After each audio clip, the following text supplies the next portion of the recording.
স্বরাষ্ট্রমন্ত্রী আপনাদের দেশের, যিনি এই মৃত্যুদণ্ডে দণ্ডিত আরেকজন, তার সঙ্গে কথা হয়েছে? হ্যাঁ, কথা তো হয়েছে। তার মনোবল অনেক উঁচুতে, খুব সাহসী না, এবং নেত্রীও এখানে ভেঙে পড়েননি, এবং কামাল সাহেবকে আমি ভেঙে পড়তে দেখি। এত মনের জোর ওনারা পাচ্ছেন কোথা থেকে, বা আপনি বা সেই মনের জোরটা পাচ্ছেন যেখানে দেশের মাটিতে নেই?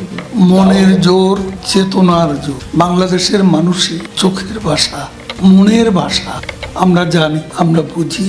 মানুষ এতে জননেত্রী শেখ হাসিনা তার পক্ষে আরো শক্ত অবস্থান দেশের জনগণ নেবে। জনগণের পালস আমরা জানি, সেই জন্য আমরা শক্তি পাই। আমাদের পলিটিক্স এটা কোনো কনস্পিরেটরিয়াল পলিটিক্স নয়। আমাদের পলিটিক্স বাংলাদেশের জনগণই হচ্ছে আমাদের ক্ষমতার উৎস, বাংলাদেশের মাটির গভীরে আমাদের শক্তির উৎস। সেই জনগণকে কিন্তু আমরা দেখেছিলাম টিভির পর্দায়, রাস্তায় কাতারে কাতারে নেমে এসেছেন আপনাদের বিরুদ্ধে। কেন মানুষের?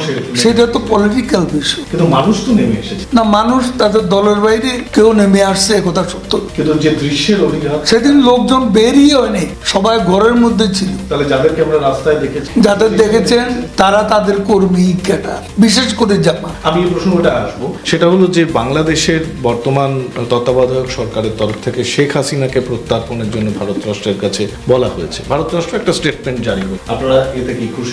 দেখুন, ভারত আমাদের সবচেয়ে দুঃসময়, সবচেয়ে ঘনিষ্ঠ বন্ধু। আমাদের সম্পর্ক রক্তের রাখি বন্ধন, আপন। আমরা যতবারই সংকটে পড়েছি ভারতের কাছে আশ্রয় চেয়েছি।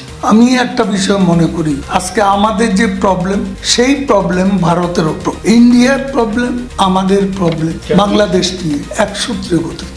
কারণ আজকে পাকিস্তান বাংলাদেশকে কেন্দ্র করে পূর্ব দিক থেকে যে হুমকি আসছে, ইন্ডিয়াকে ডিএস্টেবিলাইজ করার একটা ষড়যন্ত্র আছে পাকিস্তানের সামরিক বেসামরিক অফিসাররা, মন্ত্রী, আইএসআই, ইন্টেলিজেন্সের লোকজন প্রতিদিনই প্রায় কেউ না কেউ বা কোনো না কোনো গ্রুপ বাংলাদেশে তা আনা। প্রফেসর ইউনুস পাকিস্তানের এক সামরিক কর্মকর্তাকে 7 সিস্টারের যে ম্যাপ আছে সেটাকে বাংলাদেশের সাথে যুক্ত করে প্রদর্শন করেছে, যেটা বিভিন্ন মিডিয়ায় আসছে। এবং আজকে সর্বশেষ শুনতে পেলাম যে মোহাম্মদ ইউনুস ইন্ডিয়ার নর্থ ইস্ট বা 7 সিস্টারের গার্ডিয়ানশিপের জন্য তাদের যে এজেন্ডা, সেই এজেন্ডার কথা স্পষ্টভাবে উচ্চারণ আছে। কাজেই এখানে এই চাপটা আপনি সমস্যা তাদেরও কেন বললাম এ কারণে, পাকিস্তান হচ্ছে মূল সমস্যা।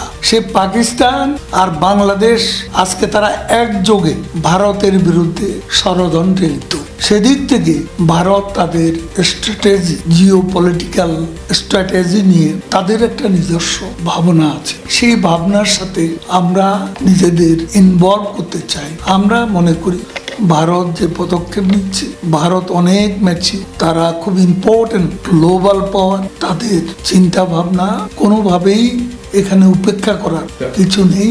আমার বিশ্বাস তারা বাংলাদেশ নিয়ে যেভাবে ভাবছেন, আমরা তাদের এই ভাবনা চিন্তার বিরুদ্ধে।